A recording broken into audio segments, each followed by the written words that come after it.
ஓம் சாய்ராம். நற்பவி. என்னுடைய பேர் மாரிமா சரவணன். எல்லாருக்கும் இறைவனின் அருள் பரிபூர்ணமா கிடைக்கணும் அப்படின்னு நானும் மனசார வேண்டிக்கிறேங்க. இன்று நம்ம எல்லாம் சாய் செயல் சேனல்ல ஒரு அற்புதமான ஒரு வீடியோ பதிவு தான் பார்க்க போறோம். அந்த வீடியோ பதிவை கொடுக்கறதுல எனக்கு ரொம்ப ரொம்ப சந்தோஷம். எப்ப கொடுக்க போறோம் அப்படின்னு நானும் ஆவலோட காத்துட்டு இருந்தேன். நிறைய பேர் வந்து கமெண்ட் பண்ணிட்டு இருந்தேன். சஷ்டி விரதம், குழந்தை பாக்கியம் கொடுக்கக்கூடிய சஷ்டி விரத பூஜையை எப்படி செய்யணும் அப்படின்றத செய்முறை விளக்கத்தோட நான் வந்து உங்களுக்கு காமிக்கிறேன். வீடியோ வந்து கண்டிப்பா கொஞ்சம் லென்த்தா தான் இருக்கும். முருகப்பெருமான் என்கிட்ட என்னென்னலாம் சொல்ல சொன்னாருன்றத நான் உங்களுக்கு சொல்லணும் இல்லையா, அதனால வீடியோ கண்டிப்பா கொஞ்சம் லென்த்தா தான் இருக்கும். அதே சமயம் இந்த வீடியோ பதிவு பாக்குறவங்களுக்கு குழந்தை பாக்கியம் இருக்கு அப்படின்னா தாராளமா நீங்க ஸ்கிப் பண்ணலாம். ஆனா ஒரே ஒரு விஷயம் மட்டும் பண்ணிட்டு ஸ்கிப் பண்ணிடுங்க. உங்களுக்கு தெரிஞ்சவங்களுக்கு குழந்தை பாக்கியம் இல்லாம யாராவது ஒருத்தர் இருப்பாங்களே, அவங்களுக்கு இந்த வீடியோவை ஷேர் பண்ணிட்டு நீங்க ஸ்கிப் கூட பண்ணிடலாம். ஏன்னா இந்த வீடியோ கண்டிப்பா வந்து எல்லாரையும் சென்றடையணும் அப்படின்னு நினைக்கிறேன். இன்னொரு விஷயம் என்னன்னா, நம்மளால முடிஞ்சது யாராவது ஒருத்தருக்கு சாப்பாடு வந்து தானமா கொடுக்கறது ரொம்ப சிறப்பானது. இந்த ரொம்ப வெயில் காலமா இருக்குன்றதுல காக்கா குருவிக்கெல்லாம் கொஞ்சமா வந்து பிஸ்கெட் வைங்க, தண்ணியும் கூட சேர்த்து வைங்க. அந்த மாதிரி விஷயங்கள் செய்யும் போது நம்மளுடைய கர்மாவும் குறையும், நமக்கு புண்ணியமும் வந்து சேரும். அதனால அது மறக்காம இந்த 2 வேலையும் நம்மளால எவ்வளவு முடியுமோ அதை செய்யறது ரொம்ப சிறப்பானது. அதே சமயம் நீங்க கொடுக்குற அன்புக்கும் ஆதரவுக்கும் நான் என்னைக்குமே வந்து நன்றி கடன் பட்டவளா இருப்பேன். ரொம்ப ரொம்ப மிக்க மகிழ்ச்சி, ரொம்ப அளவில்லாத ஒரு மகிழ்ச்சி. எனக்கு இந்த யூடியூப் மூலமா எனக்கு கிடைச்ச உறவுகள் எல்லாம் வந்து எவ்வளவு காசு பணம் கொடுத்தா கூட இந்த அளவுக்குலாம் எனக்கு வந்து உறவுகள் கிடைக்காது. ரொம்ப மகிழ்ச்சி, ரொம்ப சந்தோஷம். உங்களுடைய அன்பும் ஆதரவும் எப்பவுமே நம்ம எல்லாம் சாய் செயல் சேனலுக்கு கொடுங்க. நிறைய ஆன்மீக தகவல் சேர்ந்த வீடியோஸ் எல்லாமே உங்களுக்கு கொடுக்கணுன்ற ஆர்வம் எனக்கு வரும். அந்த ஆர்வம் வர காரணம் நீங்க கொடுக்குற ஒரு லைக்கும். அதனால உங்களுக்கு பிடிச்சிருக்கு அப்படின்னா நம்ம வீடியோ பதிவுக்கு ஒரு லைக் கொடுக்க மறந்துடாதீங்க. நம்ம சேனலை புதுசா பாக்குற ஃப்ரெண்ட்ஸ் சப்ஸ்கிரைப் பண்ணவும் மறந்துடாதீங்க. சரி, ரொம்ப நேரம் பேசாம நம்ம அடுத்தது வீடியோக்குள்ள போயிடலாமா? சஷ்டி விரதம் என்றாலே ஒரு பழமொழி ஒண்ணு சொல்லுவாங்கல்ல, அதாவது சட்டியில இருந்தா அகப்பையில வரும் அப்படின்வாங்க. அது சஷ்டியில விரதம் இருந்தா அகப்பைன்ற கரு நின்று நமக்கு குழந்தை பாக்கியம் கிடைக்கும்ன்றதுதான் காலப்போக்குல சட்டியில இருந்து அகப்பையில வரும் அப்படின்ற மாதிரி மாறிடுச்சு. இந்த அர்த்தம் தெரிஞ்சவங்க எவ்வளவு பேர் அதை உணர்ந்திருப்போம் இல்லையா? ரொம்ப ரொம்ப அற்புதமான இந்த சஷ்டி விரதத்தை ரொம்ப எளிமையான முறையிலும் இருக்கலாம். எத்தனையோ பேர் வந்து குழந்தை பாக்கியம் இல்லாம இருக்கிறீங்கல்ல, உங்க எல்லாருக்கும் இந்த வீடியோ பதிவு கண்டிப்பா ஒரு பயனுள்ள வீடியோ பதிவா இருக்கும். அதே சமயம் காலையில நடந்த ஒரு நிகழ்வை சொல்றேன், இன்னும் வந்து உங்களுக்கு கூடுதல் பலத்தை தரும். என்னன்னா, இன்னைக்கு வந்து இந்த மாதிரி ஒரு வீடியோ பதிவு கொடுக்கணும் அப்படின்னு நான் முடிவு பண்ணிட்டேன். காலையில நம்ம இப்ப வேல்மாறல் பூஜை வந்து நான் உங்களுக்காக செஞ்சிட்டு இருக்கேன் இல்லையா, இது இன்னைக்கு வந்து 2வது நாள் பூஜை. அப்போ நான் மனசுக்குள்ள நினைக்கிறேன், முருகா இன்னைக்கு வந்து நான் சஷ்டி விரதத்தை பத்தி சொல்ல போறேன். முருகா நல்லபடியா வீடியோ பதிவும் வரணும், அதை பாக்குற மக்களுக்கும் வந்து பயனுள்ள வீடியோவா இது வந்து சென்றடையணும். அதுக்கு சொல்லக்கூடிய வார்த்தைகள் வந்து நீ நாக்குல நின்று எனக்கு சொல்லு முருகா அப்படின்னு மனசுக்குள்ள நினைச்சுக்கிட்டு பூஜை பண்ண ஆரம்பிக்க போறேன். கிட்டத்தட்ட எல்லாம் ரெடி பண்ணிட்டாங்க. ஒரு 5 நிமிஷம் தான் இருக்கும். பூஜை ஆரம்பிக்கிற நேரத்துக்கு ஒரு போன் வந்துச்சு. பூஜை ஆரம்பிச்சிட்டோம்னா பேச முடியாது. எப்படி பூஜையில எந்த விதமான டிஸ்டர்பன்ஸும் இருக்கக்கூடாது. போன் வந்தாலும் நான் எடுத்திருக்க மாட்டேன். ஆரம்பிக்க கொஞ்ச நேரத்துக்கு முன்னாடி வந்துச்சு. சரி, இப்ப வேற நமக்கு நிறைய கால் வருதா, சரி பேசிடுவோமே அப்படின்னு சொல்லிட்டு எடுத்தேன். எடுத்ததும் வந்து மீஞ்சூர்ல இருந்து ஆனந்தி அப்படின்ற ஒரு சிஸ்டர் பேசியிருந்தாங்க. அவங்க சொன்ன விஷயம் கேட்டு நான் அப்படியே ஆடி போயிட்டேன். என்ன, அவங்க வந்து 8 வருடமா அவங்களுக்கு குழந்தை இல்லையா, சஷ்டி விரதம் இருந்துதான் அவங்களுக்கு குழந்தை பாக்கியம் கிடைச்சுதான், அதை சொல்லணும் அப்படின்றதுக்காக எனக்கு போன் பண்ணாங்களாம். எப்படி இருக்கு பாருங்க இது. முருகரே வந்து நீ எந்த காரியத்துக்காக நீ இந்த வேண்டுதலை என்கிட்ட சொல்லிக்கிட்டு நீ வரப்போறியோ அதற்கு முழு ஆதரவும் என்கிட்ட இருக்கு, இந்தா புடிச்சுக்கோ, அவங்ககிட்ட ஒரு சாட்சியை நான் கொடுக்குறேன் அப்படின்ற மாதிரி அவ்வளவு அழகா அவங்க என்கிட்ட பேசுறாங்க. ஆனா அவங்க சொன்ன வார்த்தைகள் எல்லாம் வந்து அவ்வளவு அற்புதமான வார்த்தைகள். என்கிட்ட வந்து ரொம்ப கொஞ்சம் கண் கலங்கியே பேசினாங்க. காரணம் என்னன்னா, 8 வருட காலம் குழந்தை பாக்கியம் இல்லைன்னா எவ்வளோ கஷ்டங்கள். வெறும் 2 வருடம் இல்லாம நான் பட்ட கஷ்டத்தை என்னால மறக்க முடியாது. ஆனா அவங்க 8 வருஷம், இன்னும் கூட ஒரு சிலர் வந்து 10ன்றீங்க 14ன்றீங்க, ரொம்ப கஷ்டமா இருக்கு. அவங்க எல்லாரும் இன்னையோட அந்த கவலையை தூக்கி ஓரம் வச்சிருங்க, சரிங்களா? இவங்க சொன்ன விஷயத்த மட்டும் கொஞ்சம் கவனிங்க. அவங்க சொன்னது என்னன்னா, இந்த 8 வருட காலத்துல அவங்களுக்கும் அவங்க கணவருக்கும் இருந்த மன உளைச்சலை விட சுத்தி இருக்கிறவங்க தர பிரச்சனையா அந்த மன உளைச்சலும் வந்து அவங்க இறந்துடலாம் அப்படின்ற ஒரு முடிவு கூட எடுத்தேன் அப்படின்னு சொன்னாங்க. அது எவ்வளவு பெரிய ஒரு தவறான முடிவு அப்படின்றத அவங்க வந்து சொல்றாங்க. ஏன்னா எத்தனையோ சிஸ்டர் வந்து என்ன மாதிரி இருப்பாங்க, நமக்கு குழந்தை இல்லையே சுற்றி இருக்கிறவங்கலாம் எந்த ஒரு நல்ல காரியத்திலையும் எதிலையும் கலந்து கொடுக்க மாட்டாங்க. இப்படியும் இன்னமும் ஒரு சிலர் அப்படி இருக்க தானே செய்கிறாங்க. அப்போ இதெல்லாம் மன உளைச்சல்ல அவங்க அந்த முடிவை எடுக்கிறாங்க. அப்போதான் அவங்க அந்த சஷ்டி விரதத்தை பற்றி கேள்விப்படுறாங்க. எவ்வளவோ பண்ணிட்டோம், எவ்வளோ மருந்து மாத்திரைகள் எல்லாம் சாப்பிட்டுட்டோம், சரி ஒரு முறை நம்ம இந்த சஷ்டி விரதம் இருந்துதான் பார்ப்போமே அப்படின்னு சொல்லிட்டு என்ன பண்றாங்கன்னா, மகா கந்த சஷ்டி விரதம் வருது இல்லையா, 6 நாட்கள் விரதம் இருந்து 6வது நாள் சூரசம்ஹாரம் திருச்செந்தூர்ல மிகப்பெரிய ஒரு விழாவா கொண்டாடும். அந்த சஷ்டியில அவங்க விரதம் இருக்கணும் அப்படின்னு முடிவு பண்றாங்க. அந்த 6 நாட்களும் எதுவுமே சாப்பிடலையா. அந்த தவறை யாரும் செய்யாதீங்க. இதுல ஒரே ஒரு விஷயம் சொல்றேன், நம்மளோட வேண்டுதல் கடினமானதா இருக்கலாம், ஆனா தண்ணீராவது அருந்தணும். தண்ணீர் குடிக்காம சுவர் இல்லைன்னா சித்திரம் வரைய முடியாது. அதனால நீங்க விரதம் இருங்க, ஆனா ஏதாவது ஒரு ஆகாரம் ஒரு வேளை சாப்பிடுங்க, இல்லைன்னா தண்ணி குடிக்க மட்டும் மறந்துடாதீங்க. அவங்க சொன்னது என்னன்னா, அந்த 6 நாள் விரதம் நான் எப்படி இருந்தேன்னு எனக்கு தெரியாது, அந்த வேகம் வரும், அந்த வேகம் வரும். சுத்தி இருக்கிறவங்க சொல்ற வார்த்தை காதுல விழுந்துகிட்டே இருக்கும்போது 6 நாள் என்ன 20 நாள் கூட பட்னியா இருந்துடலாம். அந்த அளவுக்கு ஒரு வெறி வரும்ல, குழந்தை பாக்கியம் இல்லை அப்படின்னா. அந்த ஒரு நிலைமையில அந்த சிஸ்டர் இருந்ததுனால அந்த 6 நாள் நான் எதுவுமே சாப்பிடல, நான் எப்படி இருந்தேன்னு எனக்கே தெரியல அப்படின்றாங்க. 6 நாட்கள் சஷ்டி விரதம் இருந்து அந்த பூஜையை நல்லபடியா முடிக்கிறாங்க. அடுத்த மாதமே அவங்களுக்கு கரு நிக்குது, நல்லபடியா ஒரு பெண் குழந்தையும் அவங்களுக்கு பிறந்தது அப்படின்னு சொன்னாங்க. எவ்வளவு ஒரு பெரிய ஒரு விஷயம் இல்லைங்களா. எல்லாரும் இந்த சஷ்டி விரதம் இவ்வளோ நாட்கள் நான் இருந்துகிட்டு தானே இருக்கேன், ஆனா ஏன் எனக்கு இந்த குழந்தை பாக்கியம் கிடைக்கல அப்படின்னு உங்களுக்குள்ள ஒரு கேள்வி வரும். இந்த வீடியோ முழுசா பாருங்க, ஸ்கிப் பண்ணாம. இந்த வீடியோவில் நான் சொல்லக்கூடிய விஷயங்கள் எல்லாம் பின்பற்றி நீங்க விரதம் இருந்து பூஜை பண்ணி பாருங்க. கண்டிப்பா உங்களுடைய வேண்டுதல் நிறைவேறும்ன்றது உண்மை. பூஜை எப்படி பண்றதுன்னு பார்க்க போறோம். ஆனா அதுக்கு முன்னாடி ரொம்ப ரொம்ப ஸ்பெஷலான ஒரு பிரசாதம் ஒன்று செய்ய போறோம். அந்த பிரசாதத்தை நீங்க எப்படி செய்ய போறீங்க என்ன அப்படின்லாம் நான் உங்களுக்கு செய்முறையாவே காமிச்சிடுறேன். நம்ம அந்த பிரசாதம் எப்படி செய்யறதுன்னு பாத்துருவோமா. அதை பிரசாதம் செஞ்சு முடிச்சுட்டு அப்படியே நம்ம பூஜை எப்படி பண்றதுன்னு பார்த்துருவோம் வாங்க. நம்ம செய்யக்கூடிய பிரசாதம் பால் சம்பந்தமானது தான். அந்த பிரசாதம் செய்யறதுக்கான பொருள் ஒரு 1/2 லிட்டர் பால் நல்லா காய்ச்சி வச்சுருக்கேங்க. கொஞ்சமாக பாதாம், அதுக்கப்புறம் கொஞ்சம் முந்திரி, இது ரெண்டுமே கொஞ்சம் நேரத்துக்கு 1/2 மணி நேரத்துக்கு முன்னாடியே ஊற வச்சுருங்க. பாதாமை தோல் எடுத்துகிட்டு போட்டு மிக்சியில் போட்டு நல்லா அரைச்சி வச்சுக்கோங்க. அரைச்சதை இந்த 1/2 லிட்டர் பாலில் நல்லா கொதிச்சிருக்கோம்ல, கொதிச்சிருக்கிற அந்த பாலில் இதை எடுத்து அதில் ஊற்றிடுங்க. அது கூட 2 ஏலக்காவை தட்டி போட்டுட்டு இதை நல்லா கொஞ்ச நேரம் கொஞ்சம் சுண்டி வர அளவுக்கு நம்ம காய்ச்ச போகிறோம். என்னடா சம்மந்தமே இல்லாமல் இவங்க பூஜையை பற்றி சொல்லாமல் இந்த பிரசாதத்தை ரெடி பண்ணுறதுக்கு அதுவும் இந்த பாலை ஏன் காய்ச்சுறாங்க அப்படின்னு தானே நீங்கள் யோசிக்கிறீங்க. இந்த பாலை நீங்கள் யாருக்காக காய்ச்சுறீங்க தெரியுமா? நீங்கள் தவமிருந்து பெற்றெடுத்த உங்கள் குழந்தைக்கு தான் நீங்கள் காய்ச்சுறீங்க. ஆமாம், அப்படி ஒரு மனநிலையில் தான் இந்த பாலை நீங்கள் காய்ச்சணும், சரிங்களா. இந்த இவ்வளோ சத்துமிக்க இந்த பாலை என் குழந்தை எப்படியாச்சும் குடிச்சிடாதா கடவுளே, ஒரு 2 வாய் குடித்தா கூட என் குழந்தை இன்னும் ஆரோக்கியமாக இருக்குமே அப்படின்ற ஒரு எண்ணம் எல்லா தாய்க்கும் வரும் இல்லையா. அந்த மாதிரி ஒரு மனநிலையில் நீங்கள் இந்த பாலை காய்ச்சணும். வசதி வாய்ப்பு இருக்கிறவங்க இன்னும் பிஸ்தா, குங்குமப்பூ இதெல்லாம் சேர்த்து கூட நீங்கள் காய்ச்சலாம். அடடா இதெல்லாம் என்னால் செய்யவே முடியாதுன்னு நினைக்கிறீங்களா? ஒன்றுமே இல்லைங்க. பாலை நல்லா சுண்டை காய்ச்சிட்டு ஆறுனதுக்கப்புறம் கொஞ்சம் நாட்டு சக்கரை, ஏலக்காய் சேர்த்து நீங்கள் கொடுக்கலாம். ஆனால் நான் சொல்ல வர்றது என்னன்னா, இந்த பாலை காய்ச்சும் போது உங்களுக்கு இருக்கிற அந்த மனநிலையை மட்டும் எந்த காரணத்தை கொண்டு ஒரு இம்மி அளவு கூட குறையக்கூடாது.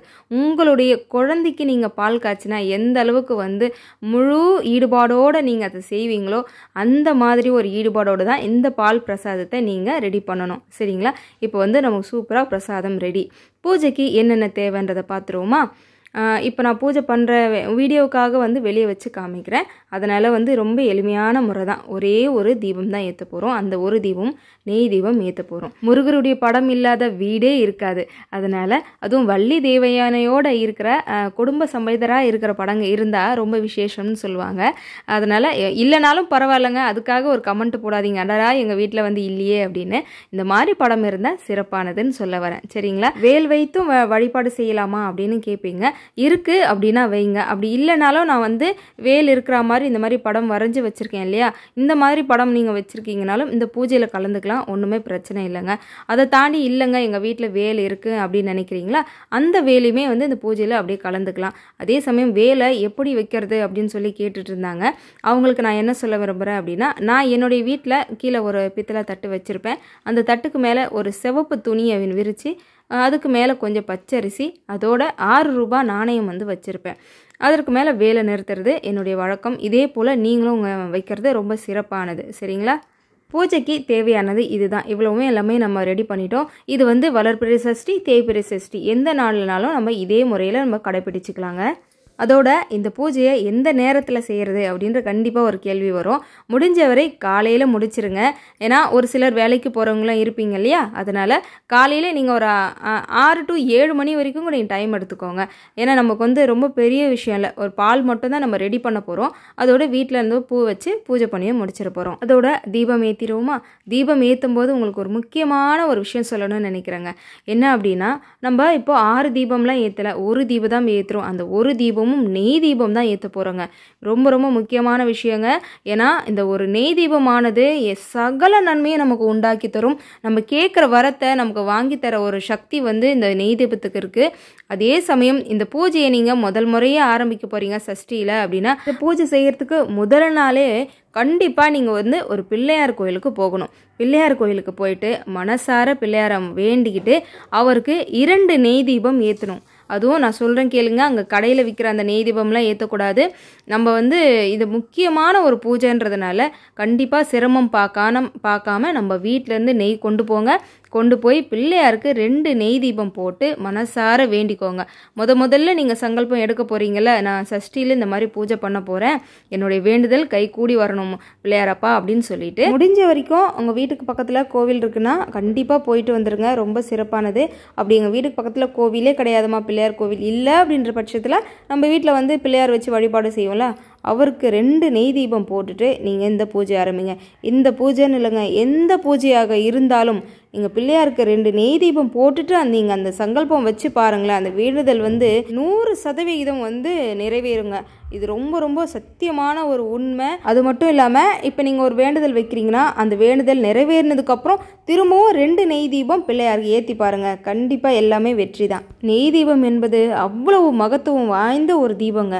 6 தீபம் ஏற்றணும்னு அவசியம் இல்லை, ஒரு தீபம் ஏற்றினாலே போதுமானது. பூஜைக்கு எல்லாமே இப்போ நமக்கு தயாராகிடுச்சு.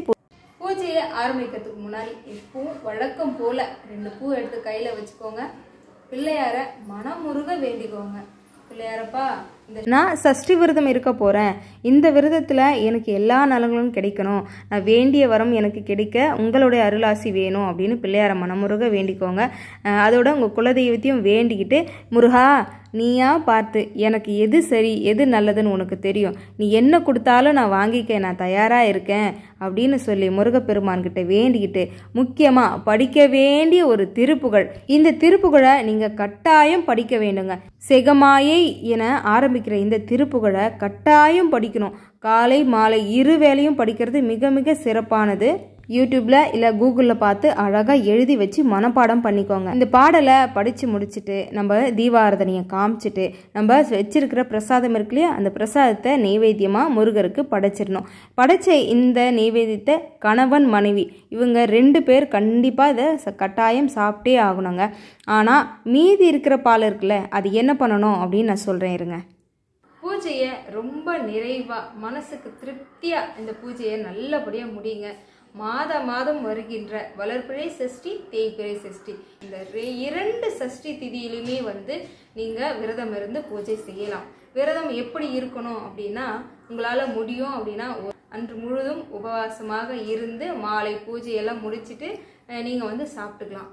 இல்லை நீங்கள் வந்து வேலைக்கு போகிறீங்க அப்படின்னா காலையிலேயே எந்திரிச்சு சீக்கிரமாக, ஒன்றும் இல்லை, நம்ம பால் தான் காய்ச்ச போகிறோம் இல்லையா, பால் மட்டும் காய்ச்சி கொண்டு வந்து பிரசாதமாக வச்சுட்டு நைவேத்தியமாக முடிச்சுட்டு நீங்கள் வந்து வேலைக்கு போகலாம். இதில் நீங்கள் உபவாசமாக இருந்தே தான் ஆகணும் அப்படின்ற எந்த கட்டாயமும் இல்லை.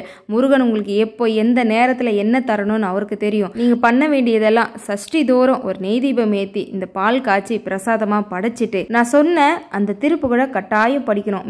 இவ்வளோ நேரம் ஒரு கேள்வி வந்திருக்கும், என்ன அப்படின்னா, இந்த பால் வந்து எதற்காக காய்ச்சணும், இவ்வளோ நம்ம சாப்பிட்றதுக்காக காய்ச்சணுமா அப்படின்ற ஒரு கேள்வி வந்திருக்கும். மீதமுள்ள பாலை ஒரு டப்பாவில் போட்டு எடுத்துக்கோங்க. இப்போ நம்ம யூஸ் பண்ணுற கப்பு இருக்கு இல்லையா, அந்த கப்பை எடுத்துக்கிட்டு வேலைக்கு போகிற வழியில் ஆதரவற்ற குழந்தைங்க இருப்பாங்கல்ல, ரோட்டு ஓரமாக இருப்பாங்க, இல்லை நமக்கு பக்கத்துலேயே வந்து ஒரு சிலருக்கு அனாதை ஆசிரமம் இருக்கலாம், ரோட்டில் போகிற வழியில் இருக்கிற அந்த சின்ன சின்ன குழந்தைங்களுக்கு இந்த பாலை ஊற்றி கொடுங்களேன். அவங்க குடிச்சிட்டு அந்த ஒரு சிரிப்பு, பொன் சிரிப்பு சிரிப்பாங்க பாருங்க, அதில் நீங்கள் இறைவனையே காணலாம். அதே சமயம் வந்து என்னால் கொடுக்க முடியல, அந்த மாதிரி ஒரு வாய்ப்பே கிடையாது, எங்கள் வீட்டு பக்கத்தில் யாருமே கிடையாது அப்படின்னா அதுதான் கிடையாது. முருகப்பெருமான் யார் ரூபத்திலனாலும் வந்து அந்த பாலை உங்ககிட்ட இருந்து வாங்கி குடிச்சிட்டு போவார். இது கண்டிப்பாக நடக்கும். மனப்பூர்வமாக நான் சொல்கிறேன். இந்த விரதம் வந்து ரொம்ப ரொம்ப சக்தி வாய்ந்த இந்த விரதத்தை மாதந்தோறும் வந்து எந்தவித எதிர்பார்ப்புமே வச்சுக்காதீங்க. நீங்கள் பாட்டுக்கு இந்த பூஜையை பண்ணிக்கிட்டே இருங்க. ஜெகமாயே என்று ஆரம்பிக்கிற திருப்புகழை வந்து மனப்பாடமாக நீங்கள் இருக்கணும். அதாவது எப்படின்னா, தூக்கத்திலிருந்து எழுப்பி கேட்டால் கூட இந்த திருப்புகழை நீங்கள் சொல்லணும். அந்த அளவுக்கு வந்து மனசுல மனப்பாடமா இருக்கணும். இந்த திருப்புகழை மட்டும் விட்டுறாதீங்க. அப்படியே பொக்கிஷம் போல கையில வச்சுக்கோங்க. அததான் நான் சொல்றேன்ல, முருகரே வந்து என்னடா எனி டைம் எப்ப பாரு இந்த மந்திரத்தை சொல்லிட்டு இருக்கேன்னு, என்னதான் உனக்கு பிரச்சனை, அவரே மனமிறங்கி வந்து உங்களுக்கு என்ன வேணுமோ அதை கொடுப்பாருங்க. நமக்கு வாங்க கை தான் பத்தாது, நம்ம கிட்ட வெறும் 2 கை தான் இருக்கு, அவர்கிட்ட 12 கரங்கள். அந்த 12 கரங்களால கொடுக்கறத நம்மளால 2 கையால வாங்கறதுக்கு பத்தாது. அதனால முருகப்பெருமான மனசார நினைச்சு வேண்டிக்கோங்க. உங்க வேண்டுதல் எல்லாம் நிறைவேறும். நான் இன்னைக்கு செஞ்ச இந்த பூஜையானது, எனக்கு தங்கம் போல 2 குழந்தைங்க இருக்காங்க. ஆனா இன்னைக்கு நான் செஞ்ச இந்த பூஜை வந்து உங்களுக்காக, அதாவது குழந்தை பாக்கியம் வேணும்னு நினைக்கிற உங்களுக்காக தான் நான் வேண்டியிருக்கேன். முருகப்பெருமான் கண்டிப்பா உங்களுக்காக கொடுப்பாரு. எந்தவித கவலையுமே உங்களுக்கு வேண்டாம். மன தைரியத்தோட சந்தோஷமா இருங்க. எதுக்காகவும் யாருக்காகவும் வந்து மனசை போட்டு குழப்பிக்கிட்டு கவலைப்பட்டுக்கிட்டு இருக்காதீங்க. எல்லாமே நல்லதாவே நடக்கும். நீங்க வந்து எந்த எதிர்பார்ப்பும் இல்லாம இந்த பூஜையை பண்ணி பாருங்களேன், எல்லாமே நல்லதாவே நடக்கும். இப்படி ஒரு சஷ்டி விரதம் இருந்து பாருங்களேன். மாதந்தோறும் வந்து குழந்தைங்களுக்கு இந்த மாதிரி பால் காய்ச்சி கொடுத்துட்டு எதையுமே கண்டுக்காதீங்க. நீங்க பாட்டுக்கு இருங்களேன், எல்லாமே நல்லதாவே நடக்கும். ஆதரவற்ற அந்த குழந்தைக்கு இப்படி ஒரு பால் காய்ச்சி அன்பா கொடுக்கறாளே, அவளுக்கு ஒரு குழந்தை கொடுத்து தான் பார்க்கலாமே அப்படின்னு அந்த கடவுளே மனமிறங்கி உங்களுக்கு அருள் செய்வாருங்க. நம்பிக்கையோட பூஜை செய்யுங்க. இந்த வீடியோ பதிவை இவ்வளோ நேரம் பார்த்ததுக்கு ரொம்ப ரொம்ப நன்றி. வீடியோ பதிவு உங்களுக்கு பிடிச்சிருந்தா ப்ளீஸ் லைக் பண்ணுங்க, உங்களுக்கு தெரிஞ்சவங்க எல்லாருக்கும் ஷேர் பண்ணுங்க. நம்ம சேனல் சப்ஸ்கிரைப் பண்ணி வச்சுக்கோங்க. இது போன்ற ஆன்மீக தகவல் எல்லாமே உங்களுக்கு கொடுக்க நான் காத்திருக்கிறேன். வேற எந்த மாதிரி வீடியோஸ் வேணும் அப்படின்றத நீங்க கமெண்ட்ல சொல்லுங்க. இந்த வீடியோ எப்படி இருந்தது அப்படின்றது கமெண்ட்ல சொல்லுங்க. உங்க அன்புக்கும் ஆதரவுக்கும் எப்பவுமே நான் கடமைப்பட்டவளா இருப்பேன். தேங்க்ஸ் ஃபார் வாட்சிங். ஓம் சாய்ராம், ஜெய் சாய்ராம். ஆறுமுகம் அருளிடும் அனுதினமும் ஏறுமுகம்.